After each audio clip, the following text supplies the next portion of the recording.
السلام علیکم ورحمۃ اللہ وبرکاتہ۔ آپ لوگ تھوڑا قریب قریب بیچ میں آ جائیں،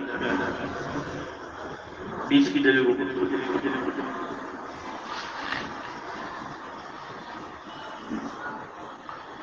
الحمد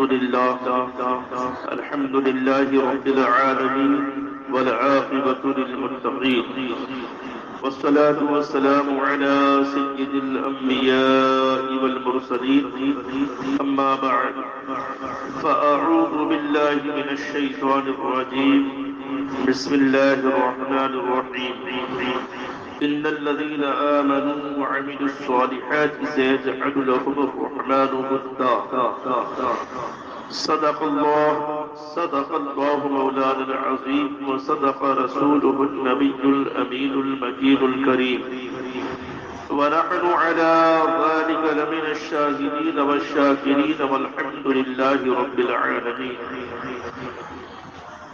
کچھ عرض و معروض سے قبل آئیے ہم سب مل کر انتہائی عقیدت و محبت کے ساتھ اپنی غلامی کا ثبوت دیتے ہوئے حضور رحمت للعالمین شفیع المذنبین ارواحنا فداء حضور احمد مجتبی محمد مصطفیٰ صلی اللہ تعالی علیہ وسلم کی بارگاہ اقدس میں انتہائی عقیدت و محبت کے ساتھ درود و سلام کی دانیہ نشاور کریں اور بآواز بلند پڑھیں۔ اللہم صلی علی سیدنا و مولانا محمد معدن الجود والکرم وآلہ واصحابہ وبارک وسلم صلوا علیہ صلاۃ و سلام علیک یا رسول اللہ صلی اللہ تعالی علیہ وسلم۔ خطبہ مسنونہ کی بات میں نے جس آیت مقدسہ کی تلاوت کا شرف حاصل کیا ہے، اللہ رب العزت ارشاد فرماتا ہے ان الذین آمنوا وعملوا الصالحات سیجعل لهم الرحمن ودا۔ بے شک جو لوگ ایمان لائے اور انہوں نے نیک کام کیے، اللہ پاک مخلوق کے دل میں ان کی محبت پیدا فرما دیتا ہے۔ عزیزان ملت اسلامیہ، رفیقان گرامی مرتبہ، اب اور آپ اس عظیم شخصیت کی بارگاہ میں خراج عقیدت پیش کرنے کے لیے حاضر ہیں اللہ کے گھر میں۔ ان کی کئی نسلوں نے اور موجودہ نسل بھی اور صبح قیامت تک انشاءاللہ العزیز اس عظیم خانوادے سے عظیم کارناموں کا صدور ہوتا رہے، یہ ہمارا اور آپ کا ایمان ہے۔ اعلیٰ حضرت عظیم البرکت الشاہ مجدد دین و ملت امام احمد رضا خان محدث بریلوی علیہ رحمت و رضوان کے صاحبزادے حضرت علامہ الشاہ مفتی محمد مصطفیٰ رضا خان علیہ رحمت و رضوان المعروف حضور مفتی اعظم ہند علیہ رحمت و رضوان کوئی محتاج تعارف شخصیت نہیں ہے کہ جن کا تعارف تفصیلی طور پر آپ کو پیش کیا جائے، مگر اس عظیم خانوادے نے سرزمین ہند میں امام اعظم ابو حنیفہ رضی اللہ تبارک و تعالی عنہ کی نیابت کا جو عظیم کارنامہ پیش کیا ہے، انشاءاللہ العزیز وہ رہتی دنیا تک یاد رکھا جائے گا اور آب زر سے لکھنے کے لائق۔ ہم اور آپ جس دور میں اپنی زندگی گزار رہے ہیں، یہ بڑا ہی پرفتن دور ہے، فتنوں سے بھرپور دور ہے، اور نت نئے فتنے روزانہ ہماری نگاہوں کے سامنے ہیں۔ ہمارے کان فتنوں کی سرگوشیاں سنتے سنتے تھک چکے ہیں۔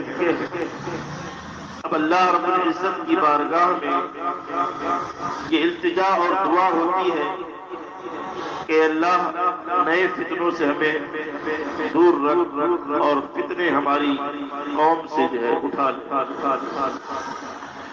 مگر چونکہ ہم جس زمانے میں اپنی زندگی گزار رہے ہیں، اللہ نے ہمیں جس زمانے میں پیدا فرمایا ہے یہ اخیر زمانہ ہے، اور اخیر زمانے میں اللہ کے رسول صلی اللہ تعالی علیہ وسلم نے جو احادیث طیبہ میں اقوال قیامت اور قرب قیامت کی جو بیانات آپ نے ارشاد فرمائے ہیں، ہم سب کا اس پر ایک ایک لفظ کا ایک ایک حرف کا یقین کامل کہ اللہ کے رسول صلی اللہ تعالی علیہ وسلم نے جو ارشاد فرما دیا وہ ہو کر ہے۔ مگر دنیا میں ہمیشہ اللہ کے محبوب بندوں کا آنا جاری رہے گا اور یہ صبح قیامت تک رہے گا۔ امام اعظم ابو حنیفہ رضی اللہ تعالی عنہ کے زمانے میں اور آپ کی جو فقہ کے جو قواعد مرتب فرمائے، جو قاعدے مرتب فرمائے، وہ اپنے زمانے میں 8 قاعدے تھے فقہ کی۔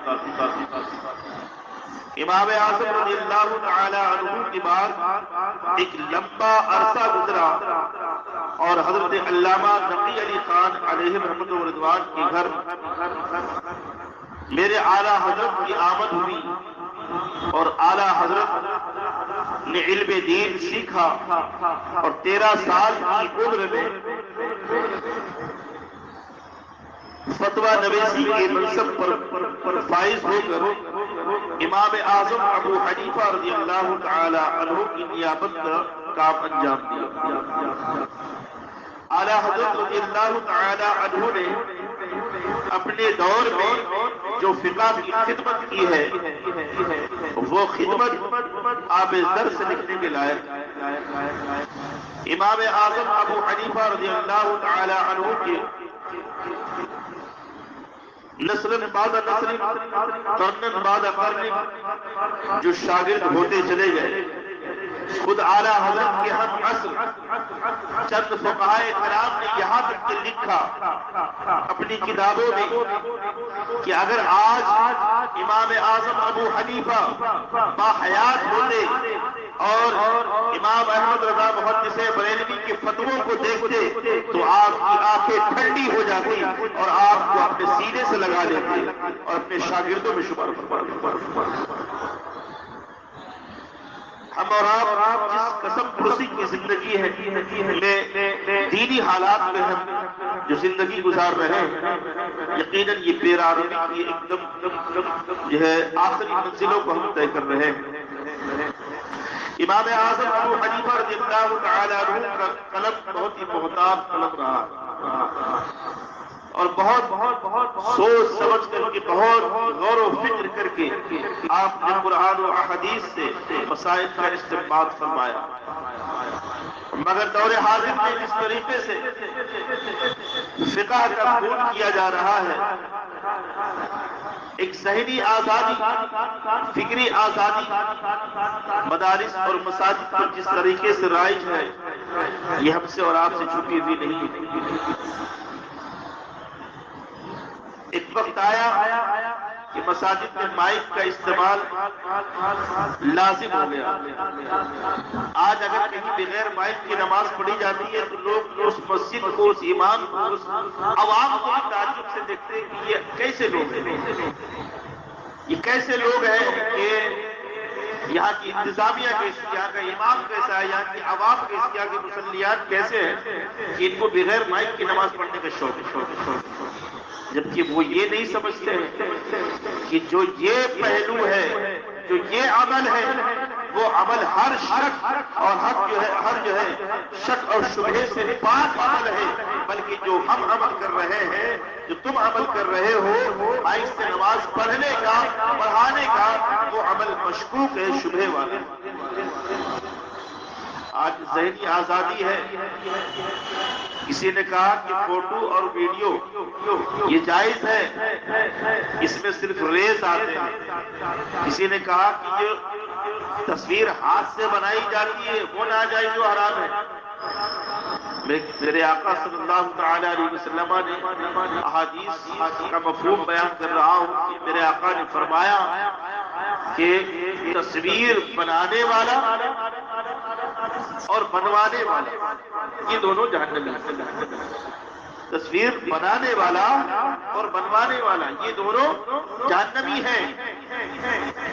یہ تصویر بنانا اور بنوانا یہ دونوں حرام ہے۔ میرے آقا صلی اللہ تعالی علیہ وسلم نے جو یہ ارشاد فرمایا، اب اس ارشاد کی روشنی میں کوئی یہ کہتا ہے کہ ریز ہے، وہ اصلی تصویر نہیں ہے، کوئی کچھ تحقیق پیش کرتا ہے، کوئی کچھ تحقیق پیش کرتا ہے۔ خیر یہ بڑے علماء کا کام ہے، جو مجتہد حضرات ہیں، جو محقق حضرات ہیں، جنہوں نے تحقیق کیا، ان کو اللہ تبارک و تعالیٰ نے جنہیں علم دیا ہے، انہوں نے اپنی تحقیق کی بنیاد پر یہ مسائل پیش کیے ہیں۔ مگر آج کیا اس تحقیق کی بنیاد پر یہ ضروری اور لازم نہیں تھا کہ جہاں پر جائز قرار ہونے کا مسئلہ بیان کیا گیا ہے وہیں پر چند تنبیہات کی ساتھ میں ہوتی کہ اگر تم نے اس کا بیجا استعمال کیا تو تمہارے ساتھ یہ حال ہو سکتا ہے، اگر تم نے جو ہے اس کا استعمال بلا ضرورت شرعیہ کیا یہ حال ہو سکتا ہے۔ کہیں پر بھی ایسی تنبیہات آپ کو پڑھنے کو اور سننے کو نہیں ملے، مگر قربان جائیے بریلی کی اس عظیم دارالفتہ پر، قربان جائیے امام اعظم ابو حنیفہ جی اس سچے نائب پر جس نے اپنے صحیح فتوے کا استعمال کیا، اپنے صحیح علم کا استعمال کیا اور صحیح فتویٰ دے کر کے قوم کی صحیح رہنمائی فرمائی۔ حضور مفتی اعظم ہند علیہ رحمت و رضوان جس زمانے میں آپ کا وقت رہا ہے، جو دور آور رہا ہے، اس دور میں بغداد ہو یا مصر ہو یا جو ہے جارڈن ہو، یہاں پر اولیاء کرام انبیاء کرام کی کثرت رہی ہے۔ آج بھی آپ بغداد کی سرزمین چلے جائیں تو وہاں ہر گلی میں آپ کو قبہ ملے گا۔ قبہ اس کو کہتے ہیں، یعنی جو گنبد آپ مزارات پر دیکھتے ہیں اس کو قبہ کہتے ہیں۔ تو ہر گلی میں بغداد کی شاید کوئی گلی ایسی خالی ہو جہاں پر آپ کو جو ہے کوئی مزار اور بڑے بڑے جلیل القدر اولیاء کرام، اپنے وقت کے جید اولیاء کرام، ایک ایک گلی میں 10 اولیاء کرام، ایک ہی گلی میں سید الطائفہ حضرت جنید بغدادی رضی اللہ تعالیٰ، اسی گلی میں حضرت ذوالنون مصری رضی اللہ تعالیٰ، اسی گلی میں حضرت یوشع بن نون علیہ السلام نبی ہے وہ بھی ہے، اسی گلی میں جو ہے حضرت علامہ آلوسی علیہ الرحمہ، اسی گلی کے اندر جو ہے بڑے بڑے اولیاء کرام موجود۔ الحمدللہ فقیر کو حاضری کا شرف ہوا ہے۔ بغداد کی سرزمین جو ہے اولیاء کرام اور انبیاء کرام سے پر ہے، شہداء سے پر ہے۔ کربلا کی سرزمین چلے جائیے، نجف اشرف میں ایک قبرستان ہے جو سب سے بڑا قبرستان ہے عراق کا۔ اس قبرستان کے اندر بتایا جاتا ہے کہ 70,000 انبیاء کرام آرام کرتے۔ اس قبرستان میں 70,000 انبیاء کرام آرام کرتے، اتنی مقدس سرزمین ہے۔ لیکن آپ اس سرزمین پر بھی جائیے، امام اعظم ابو حنیفہ کے علاقے میں جائیے رضی اللہ تعالی عنہ، مگر جو فتوے کا معیار امام اعظم کے دور میں تھا، امام ابو یوسف کے دور میں تھا، امام محمد کے دور میں تھا، آج وہ فتوے کا معیار وہاں پر بھی نہیں۔ علامہ فیروز خان اعظمی اپنی کتاب تذکرہ حضور مفتی اعظم ہند میں فرماتے ہیں، حضور مفتی اعظم ہند کے مرید بھی ہیں، فرماتے ہیں کہ میں نے پوری دنیا کا مشاہدہ کیا، میں مصر گیا، جارڈن گیا، میں نے جو ہے مصر کے درگاہوں کا بھی نظارہ کیا، وہاں کی خانقاہوں کا بھی میں نے جائزہ لیا، بغداد کی خانقاہوں کا جائزہ لیا، مدارس کا جائزہ لیا، دارالفتہ کا جائزہ لیا، پوری دنیا مراکش اور تمام جگہوں پر میں نے جا کر کے جائزہ لیا، مدارس اسلامیہ کا، خانقاہوں کا، مگر جو نظام اللہ رب العزت نے دور حاضر میں بریلی کو عطا کیا ہے وہ کہیں پر قدر دارالافتاء کی ایک اہمیت ہوتی ہے. اگر دارالافتاء بگڑ گیا، دارالافتاء بہک گیا تو پورا نظام ختم ہو جائے. کیونکہ یہی وہ جگہ ہے جہاں پر اللہ اور اس کے رسول کے حکم کے مطابق فیصلے کیے جاتے ہیں. باقی تو جو کورٹ کچہریاں ہیں یہ دنیاوی ہیں، ان کا کوئی موقع محل نہیں، پیسے سے بک جایا کرتے. پیسہ دو یا طاقت کی بنیاد پر یا پیسے کی بنیاد پر ان کے فیصلے غلط ہو سکتے ہیں، مگر یہ اللہ و رسول کے قانون کے مطابق دارالافتاء میں جو فیصلے کیے جاتے ہیں ان فیصلوں کی بہت اہمیت ہوتی ہے. جس دور میں حضور مفتی اعظم ہند تنہا قوم کی رہنمائی فرما رہے ہیں، علامہ قبول سما اپنی کتاب تذکرہ حضور مفتی اعظم ہند میں فرماتے ہیں کہ میں ایک بار حضرت کے ساتھ سفر میں تھا. الہ آباد سے لال گوپال گنج تک کا سفر تھا ہمارا. ظہر کے بعد ہم سفر پر نکلے بس کے ذریعے سے، اور عصر کی نماز کا وقت ان قریب تھا کہ ختم ہو جاتا. بادل پر جو ہے لالی کے آثار نظر آنے شروع ہو گئے تھے. حضور مفتی اعظم ہند نے فرمایا کہ قبر السما ڈرائیور سے کہو کہ بس روکے، نماز عصر ادا کرنا. فرماتے ہیں کہ حضور میں کوشش کرتا ہوں. گئے، ڈرائیور ہندو تھا. کہنے لگے کہ ہمارے بزرگ ہمارے شیخ ساتھ میں ہے اور ان کو نماز ادا کرنی ہے، اگر تم تھوڑی دیر کے لیے بس روک لو تو بہتر ہوگا، ہم نماز ادا کر لیں گے. ڈرائیور نے کہا کہ پہلے ہی بہت تاخیر ہو چکی ہے، مجھے بہت پہلے پہنچ جانا تھا مگر میں پہنچ نہ سکا، اس لیے جو ہے میں تمہاری نماز کے لیے گاڑی نہیں روکوں گا. اس کے زبان سے اتنا نکلنا تھا کہ علامہ قبر السما فرماتے ہیں کہ جیسے ہی اس نے جملہ ادا کیا ویسے ہی ٹائر جو ہے بس کا ٹائر پنچر ہو گیا. پنچر نہیں بلکہ پھٹ گیا اور بس اسی جگہ پر جو ہے جامد ہو گئی، رک گئی. جیسے ہی بس رکی، حضور مفتی اعظم ہند علیہ رحمت و رضوان فوراً بس سے اترے، اپنا لوٹا لے کر کے پانی تلاش کیا. پانی تلاش کر کے جو ہے نماز ادا کی، اور نماز ادا کرتے کرتے بس کا ٹائر بھی ٹھیک ہو گیا اور بس دوبارہ چل پڑی. یہ حضور مفتی اعظم ہند کی کرامت. آپ فرماتے ہیں کہ میں نے بہت زیادہ سفر نہیں کیے ساتھ، تھوڑے ہی سفر کیے ساتھ میں حضور مفتی اعظم ہند کی، مگر میں نے یہ دیکھا کہ ایک خاموش بزرگ، بہت کم باتیں کرنے والا بزرگ، جس نے پوری دنیا کے اندر اپنے عمل کے ذریعے سے، اپنے قلم کے ذریعے سے دین کی تبلیغ و اشاعت. وہ عظیم بزرگ حضور مفتی اعظم فرماتے ہیں کہ سفر میں بھی ہوتے تو تعویذات لکھتے رہتے اور کہیں پر بیٹھتے تو تعویذات لکھتے رہتے.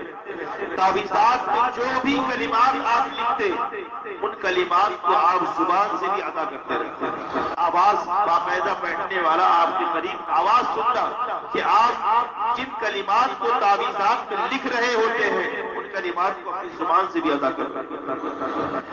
فرماتے ہیں کہ 2 سے 3 گھنٹے صرف رات میں آرام فرماتے اور باقی 18 سے 20 گھنٹے جو ہے آپ جو ہے تلاوت قرآن یا نماز یا جو ہے تعویذات کی جو کلمات لکھتے وہ کلمات کا ورد کرتے.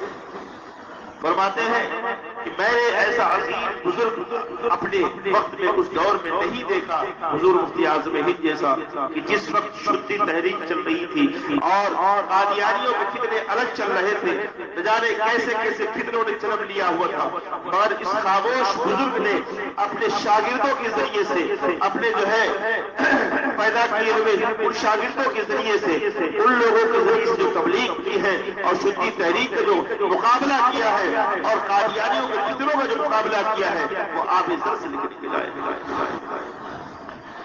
آگرہ سے لے کر علی گڑھ تک، علی گڑھ سے لے کر اٹاوا تک، یہ سب پورا علاقہ شدید تحریک سے جو ہے یعنی جو ہے لوگ مسلمان لوگ اپنا مذہب چھوڑ کر کے جو ہے ہندوؤں کا مذہب اختیار کرتے جا رہے تھے، مگر حضور مفتی اعظم ہند علیہ رحمت و رضوان نے شیر بشر علیہ سنت کو وہاں بھیج کر کے جو ہے شدی تحریک کا خاتمہ فرمایا۔ لیکن آج بھی شدی تحریک کے اثرات موجود ہیں ان علاقوں میں۔ میں 2 سال قبل لاک ڈاؤن سے قبل جو ہے میں ایڈا کی سرزمین پر گیا تھا جہاں پر قادیانیوں کے حملے اس وقت بہت تیز ہیں۔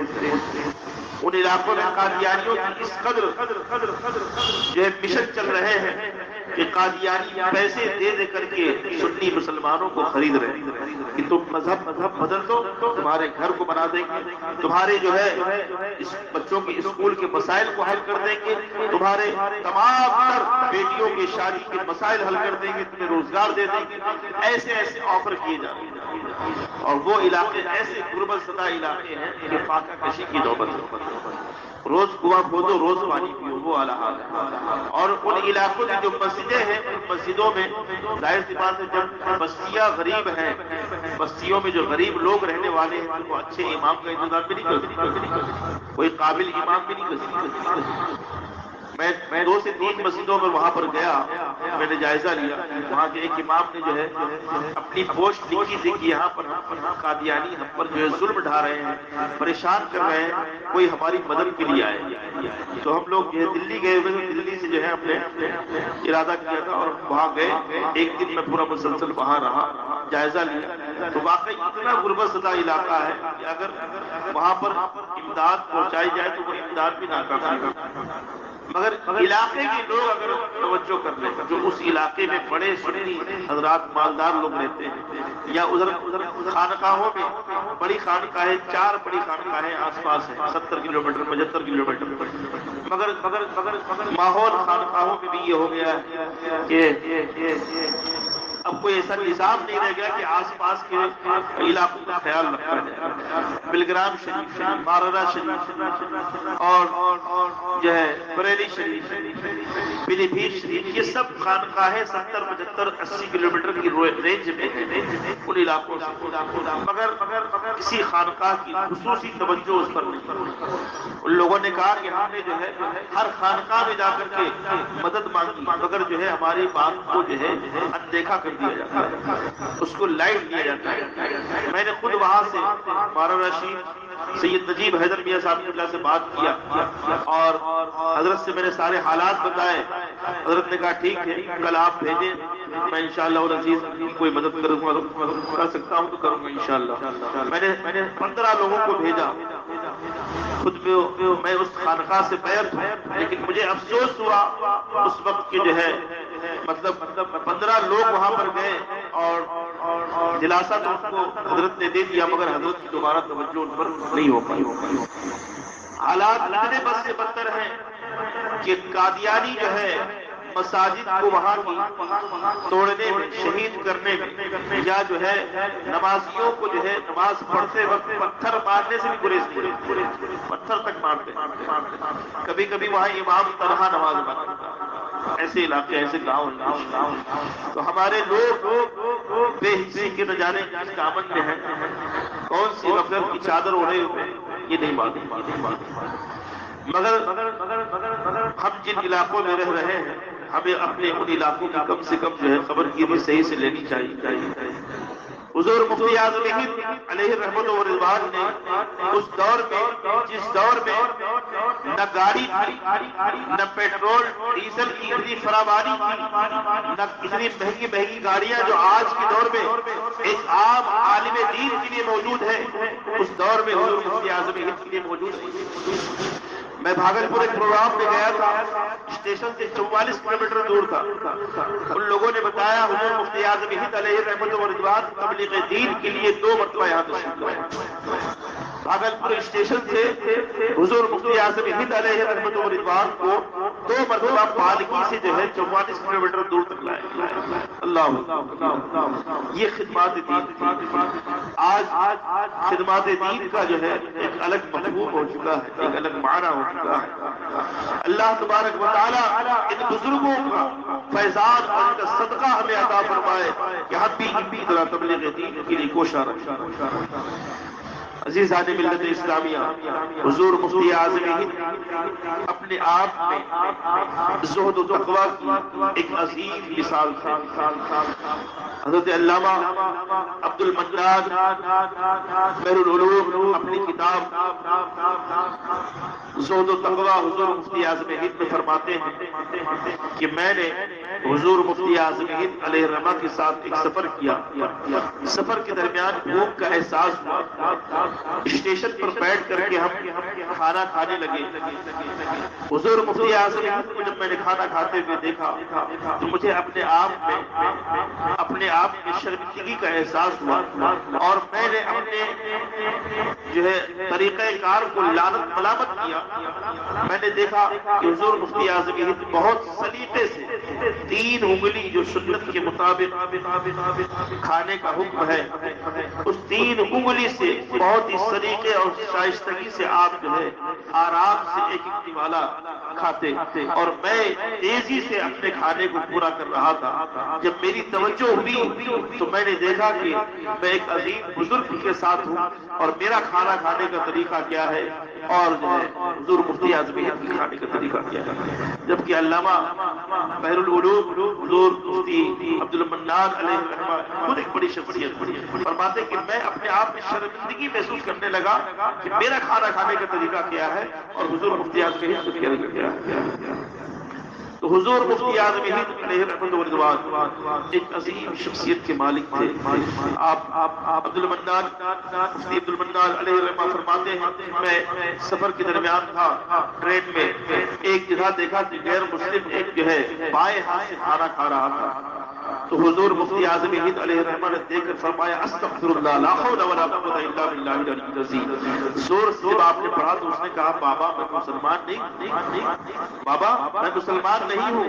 تو آپ نے بڑی حسن خوبی سے فرمایا کہ اے انسان مسلمان نہیں ہے تو کیا انسان بھی نہیں؟ انسانی فطرت کا تقاضا یہ ہے کہ سیدھے ہاتھ سے کھایا جائے. انسانی فطرت کا تقاضا یہ نہیں کہ بائیں ہاتھ سے کھایا جائے. یہ شیطانوں کا ٹکرا.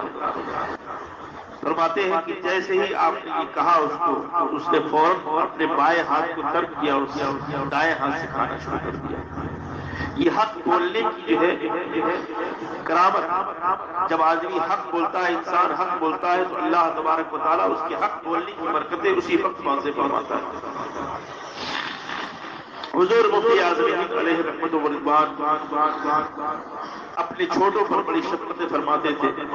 تعویذات کے ذریعے جو حضور مفتی اعظم ہند نے تبلیغ دین فرمائی ہے بہت عظیم تبلیغ دین. تعویذات کے ذریعے سے آپ نے بہت سارے دلوں کو فتح کیا ہے. علامہ قمر الزمان اپنی کتاب میں لکھتے ہیں کہ میں نے دیکھا کہ اکثر و بیشتر حضور تعویذات لکھتے رہتے تھے. ایک دن میں پوچھ بیٹھا کہ حضور اتنی تعویذات آپ لکھتے ہیں، اتنا وقت صرف کرتے ہیں؟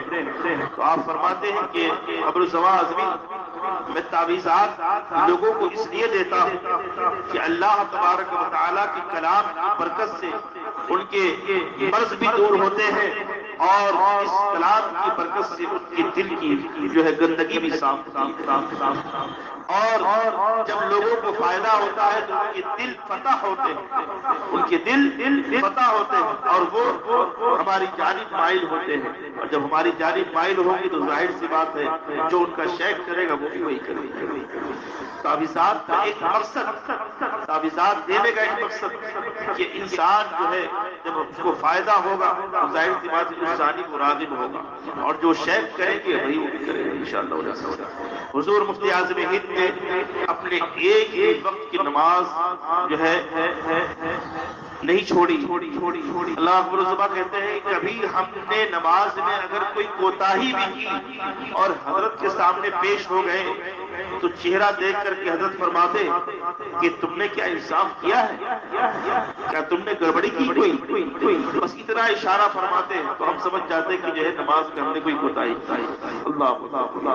چہرے کے اثرات بدل جاتے ہیں. ایک عظیم بزرگ کی جو ہے صحبت جن لوگوں نے پائی ہے. آپ دیکھیں حضور مفتی اعظم ہند علیہ الرحمہ کے جو بھی مریدین ہیں، آج بھی اگر جو بچے ہوئے مریدین ہیں ان کو آپ جا کے دیکھ لیجیے، ان کے چہروں میں کتنی جو ہے رونق، کتنی برکتیں ان کے چہروں پر. حضور مفتی اعظم ہند کا فیضان اس طریقے سے تھا. حضرت علامہ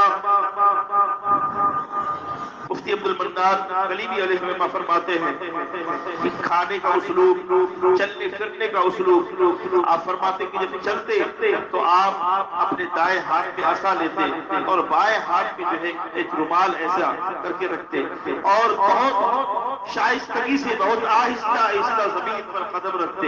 دیکھنے والا دور سے دیکھتا تو ایسا لگتا کہ کوئی گلدستہ زمین پر اپنے پیروں پر رکھا. یہ چلنے کی جو ہے ثقافت تھی آپ کی. جب پلین کی سواری عام ہوئی، جہاز عام ہوا، ایروپلین کا سفر عام ہوا، حضور مفتی اعظم ہند علیہ رحمت و رضوان کو دہلی سے ممبئی کا سفر پہلے کرایا گیا. تو حضور مفتی اعظم ہند علیہ رحمہ سے کسی نے پوچھا ممبئی پہنچنے کے بعد کہ حضور اس کا سفر کیسا لگا؟ آپ نے فرمایا کہ ہاں اچھا ہے، اس لیے کہ جو ہے فجر پڑھ کر کے چلے تھے اور ظہر یہاں مل گئی. آپ دیکھیں کہ استعمال، طریقہ استعمال میں اس طریقے کا جو ہے حسن ہے. فرماتے ہیں کہ ظہر پڑھ کر کے چلے تھے، فجر پڑھ کر کے چلے تھے اور ظہر یہاں مل گئی.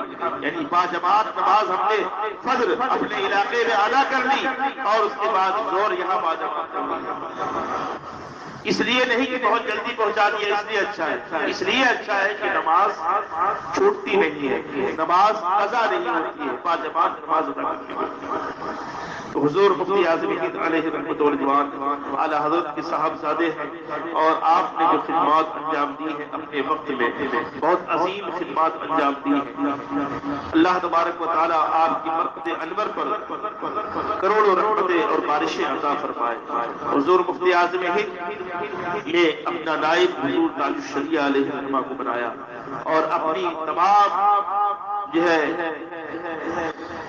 علوم و فنون کا وارث جو ہے حضور تاج الشریعہ علیہ الرحمہ کو بنایا. حضور تاج الشریعہ علیہ الرحمہ کو جن جن لوگوں نے دیکھا، جن لوگوں نے ان کی ظاہری زندگی کو دیکھا، وہ لوگ حضور مفتی اعظم ہند کو سمجھ سکتے ہیں کہ کیسے حضور مفتی اعظم ہند ہو. جب حضور تاج الشریعہ اتنے سخت تھے مسائل میں، حضور تاج الشریعہ اپنے فتوے میں اتنے سخت تھے، تو حضور مفتی اعظم ہند کا کیا حال؟ حضور مفتی اعظم ہند کے دور میں فتنوں نے جہاں سر اٹھایا آپ نے فوراً ان فتنوں کا خاتمہ کیا. حضور مفتی اعظم ہند کے دور میں بائک کے مسئلے پر حضرت مفتی اجمل سنبھلی علیہ الرحمہ نے اپنی تحقیق پیش کی تھی اور انہوں نے جواز کا فتویٰ دیا تھا. تو چند لوگ حاضر ہوئے حضور مفتی اعظم ہند کی بارگاہ میں اور فرمایا اور عرض کیا کہ حضور آپ کے شاگرد ہوتے ہوئے آپ کے خلاف فتویٰ دے رہے ہیں، مائک کی جواز کا فتویٰ دیا ہے.